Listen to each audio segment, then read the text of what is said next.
우리 다 함께 일어나서 함께 모든 말씀을 봉독하겠습니다. 하나님이 세상을 이처럼 사랑하사 독생자를 주셨으니 이는 그를 믿는 자마다 멸망하지 않고 영생을 얻게 하려 하심이라. 하나님이 그 아들을 세상에 보내신 것은 세상을 심판하려 하심이 아니요 그로 말미암아 세상이 구원을 받게 하려 하심이라. 그를 믿는 자는 심판을 받지 아니하는 것이요 믿지 아니하는 자는 하나님의 독생자의 이름을 믿지 아니하므로 벌써 심판을 받은 것이라. 그 정죄는 이것이니 곧 빛이 세상에 왔으되 사람들이 자기 행위가 아픈 후 빛보다 어둠을 더 사랑한 것이니라. 악을 행하는 자마다 빛을 미워하여 빛으로 오지 아니하니 이는 그 행위가 드러날까 하며 진리를 따르는 자는 빛으로 오나니 이는 그 행위가 하나님 안에서 행한 것임을 나타내려 함이라 하시니라. 이는 하나님의 말씀입니다. 아멘. 다 함께 잘 읽겠습니다. 할렐루야. 아멘. 네, 예수님 부활하셨습니다. 아멘. 참 기쁘고 좋은 날입니다. 우리가 4월은 새 생명이라는 주제로 이 재림의 영역에서 말씀을 나누고자 합니다. 그리고 오늘은 이 기독교에서 가장 중요한 절기 중에 하나인 바로 부활절을 기념하여서 말씀을 나누고자 합니다. 예수님의 부활이 없었다면은 우리 기독교는 존재할 수 없습니다. 그리고 또 부활절은 예수님이 모든 악의 권세부터 승리하신 것을 보여준 것이고 또 예수님이 그리스도이심을 메시아하고 구원자이심을 보여주신 사건입니다. 그래서 부활은 우리에게 정말 승리의 상징입니다. 그렇죠? 아멘. 그런데 이 부활이 믿어지십니까? 아멘. 이 부활을 믿습니까? 아멘. 예, 부활을 믿는다는 것은 하나님이 당신을 정말 사랑한다는 사실을 아는 것입니다. 아멘. 하나님의 그 사랑, 정말 그 크신 사랑은 십자가에서 죽으신 그 예수님의 부활을 통해 완성되었습니다. 우리에게 부활이 중요한 만큼 오늘 읽은 본문은 정말 중요한 본문입니다. 이 구약과 신약의 정수를 갈 수 있는 본문이고 또 마틴 루터도 말합니다. 복음서들 중에 복음서라고 불렀습니다. 그만큼 오늘 본문이 참 중요한 말씀입니다. 또한 이 예수님을 영접하는 그 모든 자는 꼭 한번 듣게 되는 말씀입니다. 그 예수님 영접 기도할 때 기억나시나요? 이 말씀을 한번 보게 됩니다. CCC로 하시든 어떤 걸 하시든 이 말씀을 꼭 보게 되는 말씀이죠. 그만큼 오늘 본문은 우리에게 익숙하기도 하고 정말 중요한 본문인데 이 또 본문의 중요성은 예수님의 초림과 재림을 연결하는 본문이기도 합니다. 오늘 본문을 통해 이 보혈의 능력으로 승리를 취하는 시간이 되시기를 주의로 축원합니다. 아멘. 제가 앞서 말했듯이 이 오늘 읽은 본문은 구약과 성경, 그 구약 성경과 신약 성경 전체를 대표하는 본문이라고 했습니다. 이 본문을 통해 우리는 이 모든 계시의 말씀이 하나님의 사랑으로 시작되었다는 것을 알려주고 있습니다. 힘줄이 긁었잖아요. 그리고 하나님의 사랑의 절정을 보여준 것이 바로 예수님이 십자가에서 고난을 받으신 사건입니다. 이 모든 것의 시작은 바로 하나님의 사랑으로 시작됐다는 것이죠. 그렇게 십자가에서 모든 고난을 받아 죽으시고 또 부활하심으로 우리가 멸망하지 않고 영생을 얻는 길을 열어주셨습니다.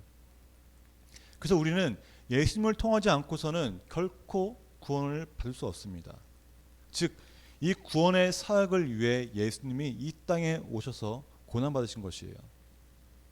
생각해보면 이것이 얼마나 큰 하나님의 사랑인 줄을 알게 됩니다. 예수님이 누군가요? 하나님의 독생자입니다. 인간의 몸으로 이 땅에 오셔서 감내할 수 있는 그 모든 고난을 당하셨어요. 살이 뜯기신 거 다 알고 계시죠? 뼈가 부러지고 마지막까지도 창에 찔려서 얼마나 피 흘리는 고난이었습니까?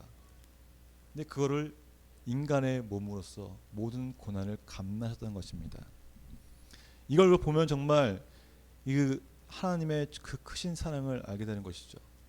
정말 우리 자녀를 다른 사람을 위해 죽음을 메모는 것은 쉽지 않은 것처럼 말입니다. 근데 이 하나님의 그 크신 사랑은 그 모든 것이 우리의 노력으로 얻어진 것이 아닙니다. 그죠? 하나님께서 값없이 주는 선물입니다. 에베소 2장 8절에 긋더기를 너희는 그 은혜에 의하여 믿음으로 말미암아 구원을 받았으니 이것은 너희에게서 난 것이 아니요 하나님의 선물이라. 아멘. 이 값없이 주시는 이 은혜의 선물을 가볍게 여기는 자들이 있습니다.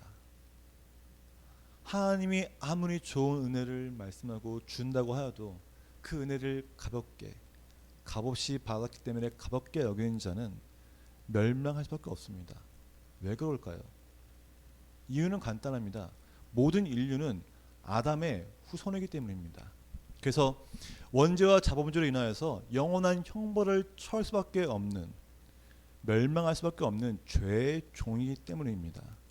그러나 하나님이 우리를 사랑하셔서 죄의 종인 우리를 구원해 주시기 위해 예수님을 이 땅에 보내시고 사역하게 하시고 결국 십자가 죽으시기까지 한 것이죠. 예수님을 보내신 그 사실만으로 우리는 감사함이 있어야 됩니다. 바울도 로마에서 기록하기를 죄에서 해방된 것으로 인해 하나님께 감사하라고 말합니다. 로마서 6장 17절 18절 말씀 함께 봉독하겠습니다. 하나님께 감사하리로다. 너희가 본래 제 종이더니 너희에게 전하여 준 바 교훈의 본을 마음으로 순종하여 죄로부터 해방되어 의에게 종이 되었느니라. 아멘. 정리 말하면은 우리가 갖고 있는 그 모든 죄의 권세나 죄의 종로로 타는 우리를 해방시킬 분은 오직 예수 그리스도밖에 없다는 것입니다. 예수님을 믿음으로 사마의 권세부터 좌우하게 된 우리는 영생을 얻게 된다고 오늘 본문에 교도되어 있습니다. 그렇다면 이 영생은 무엇일까요? 현재 우리의 모습 그대로 우리의 생명이 불멸하는 것입니까? 결코 아닙니다. 질적으로 새로운 생명이 우리 안에서 다시 태어남으로 영원히 지속되는 것을 말하는 것입니다. 다시 말해서 영생은 우리에게 새로운 생명을 부여하신다는 것입니다. 이 새 생명으로 우리가 얻는 것은 예수님을 믿음으로 얻게 된다는 것입니다. 여기까지 다 이해하시나요? 네. 이 요한복음 3장 35, 36절에 보면은 아버지께서 아들을 사랑하사 만물을 다 그의 손에 주셨으니라 나옵니다. 예수님이 모든 걸 다 감당할 수 있고 모든 예수님이 하실 수 있는 이유는 만물의 창조주신 아버지 하나님께서 그 모든 권세를 예수님에게 주셨기 때문입니다. 그 예수님을 통해서 예수님으로 인해서 그 모든 구원과 죄의 해방이 일어난다는 것이죠. 아들을 믿는 자에게 영생이 있고 아들에게 순종하지 않은 자는 영생을 보지 못하고 도리어 하나님의 진노가 그 위에 머물러있는 말씀하십니다. 하나님은 예수님을 보내시고 그 예수님을 믿는 자에게는 영생을 준다고 말씀하셨습니다. 하지만 순종하지 않는 자에게는 영생을 보지 못하는 것뿐만 아니라 오히려 뭐가 머물렀어요? 하나님의 진노가 그 위에 머문다고 했습니다. 그렇다면 하나님의 진노는 언제 임할까요?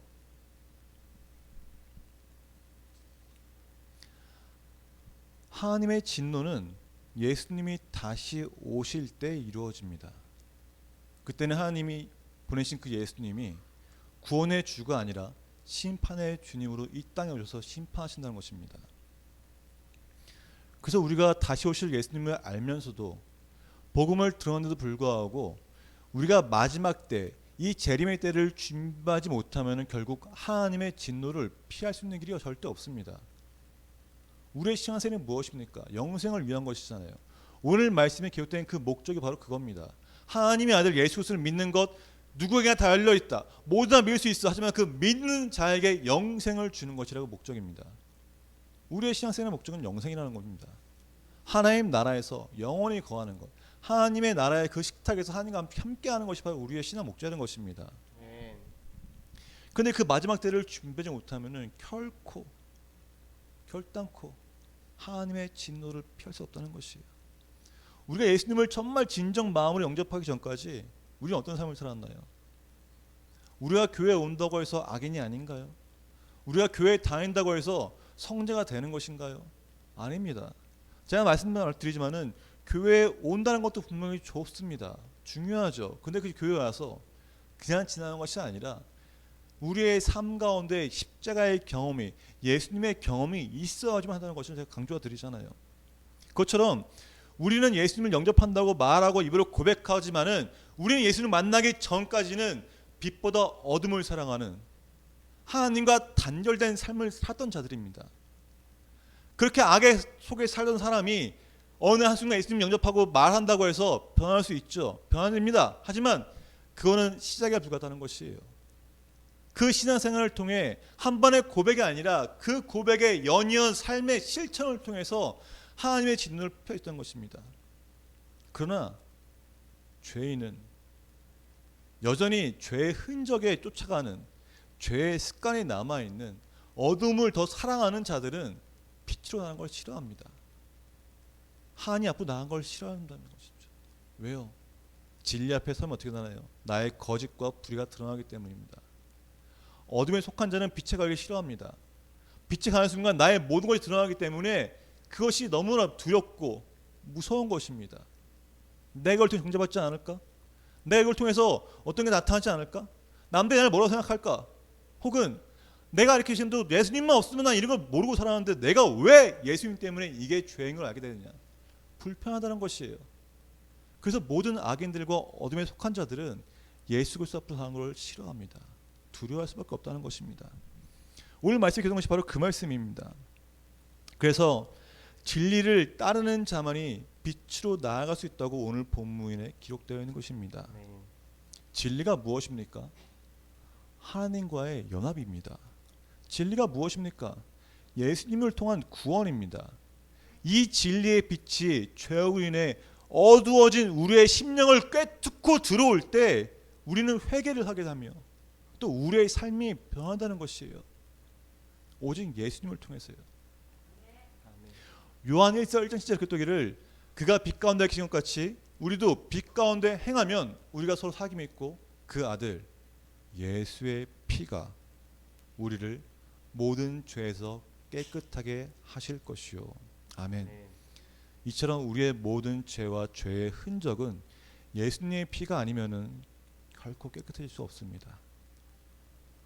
우리가 예수님을 영접하는데도 불구하고 성령을 받아 새 생명을 얻게 되는데도 불구하고 우리 안에 여전히 남아있는 그 죄의 흔적으로 인해서 하나님과 단절된 삶을 살아간다면은 우리는 하나님의 진노를 피할 수가 없다는 것이에요. 정말 우리 안에 죄의 흔적이 지워졌습니까? 우리의 모든 죄가 용서받았습니까? 그 확신이 안 선다는 것은 내가 예수님의 피를 입지 않았다는 것입니다. 확신하십시오. 선포하십시오. 예수님이 그럴 위해 죽으신 것입니다. 아멘. 우리에게 승리를 주시기 위해 부활하신 것입니다. 아멘. 우리 이걸 머리로 하는 것이 아니라 마음을 깨달아야 돼요. 깨달을 때 역사가 있습니다. 하나님의 영인 그 성령님과 연합된 삶을 사는 우리에게 결코 사단에 들어오지 못하고 우리를 공격할지라도 우리는 그 모든 공격에서 이겨낼 수 있는 것이에요. 왜요? 하나님과 연합되었잖아요. 그 연합이 뭡니까? 하나님의 영인 성령님이 우리와 함께 하잖아요. 근데 왜 무너집니까? 무너질 이유가 없는 것이죠. 그 어떤 두려움이 온더라도 무서움이 온다 나를 핍박한다 할지라도 하나님의 영인 성령님과 연합한 진리의 사람인데 그 무엇이 좋겠습니까? 두려울 필요가 없다는 것이에요. 왜요? 예수님이 그 모든 것을 이기고 승리하셨기 때문인 것입니다. 아멘. 우리가 예수님과 연합하기 위해서 그 성령님과 연합한 삶을 살기 위해서는 그러기 위해서 가장 필요한 것이 있습니다. 바로 성령의 능력으로 예수님이 십자가에서 흘리신 그 보혈을 우리 삶에 적용해야 합니다. 그래야 우리는 부활의 기쁨에 참을 수 있는 것이에요. 부활절인데 부활절이 무엇입니까? 승리의 기쁨의 기념이잖아요. 우리가 아무리 주여 주여 외치고 교회에서 예배를 드릴지도 보혈의 능력을 우리 삶에 적용하지 못한다면 우리는 부활의 기쁨에 참여할 수 없습니다. 보혈의 능력이 없는데 어떻게 부활의 기쁨에 참여하겠습니까? 나의 죄 삶에 그걸 확신히 못하는데. 그래서 보혈의 능력을 우리는 우리 삶에 적용해야 한다는 것이에요. 우리가 십자가의 은혜를 우리가 깨달을 수 없습니다. 네, 오직 그리스도의 보혈의 능력을 입을 때, 성령의 능력을 입을 때 우리가 십자가의 은혜를 깨닫을 수 있다는 것이에요. 그 보혈을 통해 삶이 변화하지 않으면은 여전히 죄악 가운데 빠질 수밖에 없는 것입니다. 사랑하는 여러분, 내가 예수님을 믿고 하나님 믿는다고 외치십니까? 외치시잖아요. 고백하시잖아요. 근데 내 삶에 변화가 없다? 내 삶은 여전히 어둡고 두렵다? 왜 그럴까요? 아까 말했죠. 예수 그리스도의 보혈의 능력을 삶에 적용하지 않았기 때문입니다. 보십시오. 십자가에서 흘리신 그 보혈을 통해 우리의 삶이 변화되어야 합니다. 아멘. 분명한 변화가 있어야 합니다. 아멘. 그리스도인인데 예수님을 믿으면서 삶이 변하지 않는다면은 그 믿음이 연약한 겁니다. 이건 분명한 것이죠. 성령에 붙들린 자는 삶이 변화되고 있습니다. 나뿐만 아니라 내 배우자가 알고 내 자녀가 알게 되고 내 주변 사람들이 알게 됩니다. 오, 하나님 인생은 뭔가 다르구나. 그게 성령에 붙들린 자라는 거예요. 그래서 우리는 그 예수 그리스도의 십자가의 피를 적용해야 합니다. 근데 많은 사람들이 이렇게 하죠. 피 무서운 거 아닙니까? 예수님께서 십자가에서 흘리신 그 피는 단순한 피가 아니에요. 머리에서 흘린 피, 손에 박힌 피, 옆구리 피, 발에 찍힌 피, 그 피는 단순한 피가 아닙니다. 예수님의 보혈을 통해 우리의 죄를 취하시고 우리의 죄를 용서해 주신 것입니다. 아멘. 뿐만 아니라 예수님의 그 보혈을 통해 우리의 슬픔을 기쁨으로 바꿔주셨습니다. 아멘. 사망을 영생으로, 저주를 생명으로, 가난을 부여로, 고난을 온전함으로, 아멘. 멸치를 은혜의 영광으로, 아멘. 옛사람을 새 사람으로 바꿔주신 것이 바로 이 예수님의 피이며 십자가 사건이라는 것입니다. 아멘. 그래서 우리는 보혈의 능력을 구하는 것입니다. 아멘. 그냥 아무 생각 없이 보혈의 능력이 임하옵소서 뭐가 임해야지 모르잖아요. 구체적으로 구합니다. 구체적으로. 오늘 제가 말씀드린 것은 이 방금 제가 말한 이 십자가에서 바뀌는 그 교환의 법칙은 라이프 코스 이번 주에 나옵니다. 기대하시고 들으십시오. 우리는 그 보혈의 능력을 우리의 삶에 적용하여 변화되어야 합니다. 아멘. 그것이 바로 십자가의 은혜이며 보혈의 능력입니다. 아멘. 사랑하는 여러분, 변화되십시오. 십자가의 사람으로, 진리의 사람으로, 빛의 사람으로, 성령에 붙들린 사람으로 변화되십시오. 아멘. 새 생명으로 거듭난 자로, 성령이 함께하는 자로 변화될 때 우리는 마지막 때를 준비하기 위한 그 하나님의 계획에 동참하는 자가 되는 것입니다. 아멘. 그 동참한 자가 될 때 마지막 때가 오더라도, 예수님이 재림하실더라도 진리를 따르며 하나님 안에 있기 때문에 두렵지 않다는 것입니다.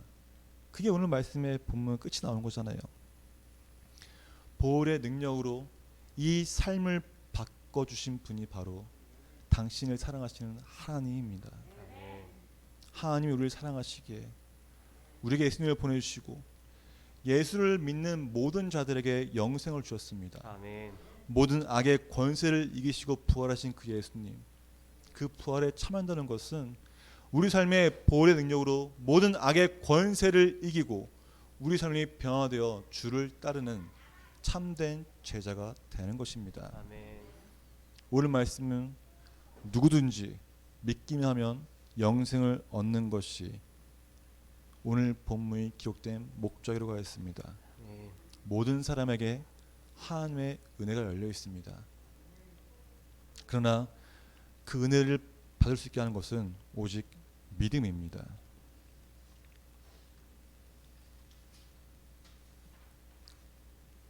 보혈의 능력으로 변화되는 것을 믿으십시오. 선포하십시오. 아멘. 단순히 예수님만을 부활을 믿고 예수님의 나를 사랑하는 걸 믿는 것뿐만 아니라 그 예수 그리스도의 보혈의 능력으로 내가 변화될 것이다. 예수 그리스도 보혈의 능력으로 내 삶이 회복될 것이다. 그리스도의 보혈의 능력이 내 삶에 적응해서 내가 바뀔 것이다라고 믿으십시오. 아멘. 그 선포할 때 모든 악이 예수님의 보혈로 끊어질 것이고 나는 예수님을 통해 삶이 바뀌었다라고 외친 자 될 것입니다. 아멘. 그래서 우리가 라이프 퀘스트를 하는 것입니다. 라이프 퀘스트요. 따지고 보면은 정말 예수님을 처음 믿는 자들이 하는 게 라이프 퀘스트입니다. 아무것도 모르는 자들 하는 게 라이프 퀘스트라는 거예요. 근데 우리는 다 믿음을 갖고 계시죠. 근데 왜 할까요? 체질을 개선시키기 위해서입니다. 우린 지금까지 예수님 잘 믿었죠. 교회 잘 다녔죠. 헌금도 하고 봉사도 하고 많이 했습니다. 근데 우리 삶 가운데 우리 삶이 변화되어야 한다는 것을, 우리 삶을 통해서 리더가 세워지고 제자가 길러진다는 것을 우리는 알지 못했다는 것이에요. 목사의 가정을 보면서, 목사의 자녀들과 목사의 사모를 보면서 우리도 저렇게 살아야 되는구나, 이 보혈의 능력 선포하면 살아야 되는구나, 이걸 보지 못했다는 것이에요. 가정에 드러나지 않았다는 것입니다.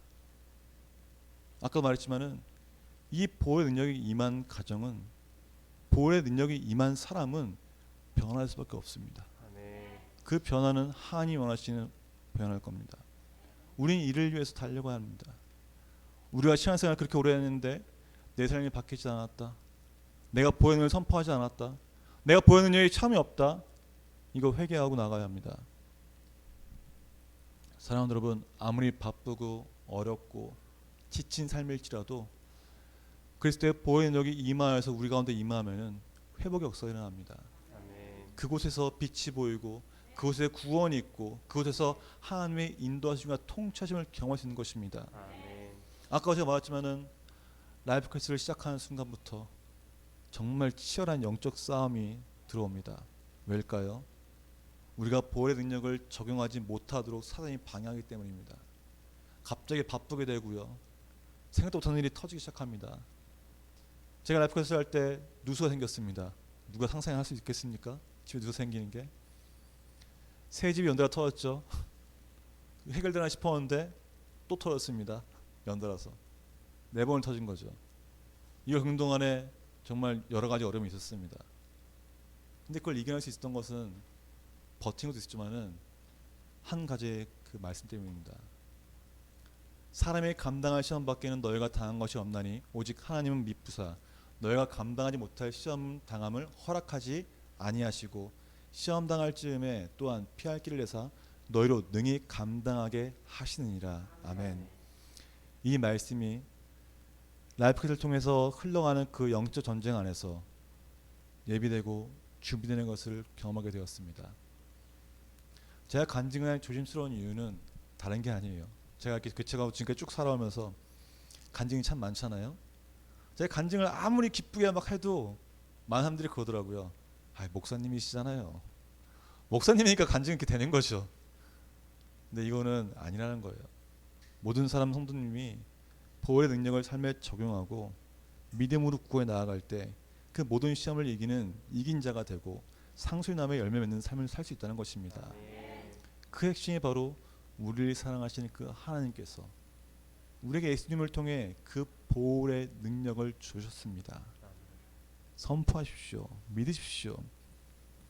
예수님의 보혈을 삶에 적용하고 부활의 기쁨에 참여하는 빛의 자녀가 되십시오. 아멘. 그래서 하나님은 당신을 사랑하십니다. 아멘. 하나님의 사랑을 기억하십시오. 아멘. 그 사랑을 우리가 알 때 내 마음에 참된 기쁨이 흘러넘칩니다. 사랑하는 여러분, 정말 예수님, 예수님, 예수님, 예수님 5번만 외쳐도 가슴이 뭉클해져요. 하나님이 날 사랑하셨구나 하는 것을 계속 생각하면은 또 가슴이 뭉클해집니다. 왜요? 우리 삶에 간증이 있잖아요. 우리 삶에 보여주신 것들이 있잖아요. 그걸 붙잡고 이제는 은혜를 받았다면은 내가 그리스도의 보혈을 선포하면서 내 삶이 변화되어지고 내 삶을 통해 다른 사람에게, 내 이웃들에게 복음을 전파하는, 하나님의 사랑을 전하는 자가 되어야 한다는 것입니다. 아멘. 바로 그게 하나님의 계획입니다. 아멘. 당신을 향한 하나님의 계획이 바로 그것입니다. 아멘. 사랑하는 여러분, 정말 하나님의 사랑을 만끽하십시오.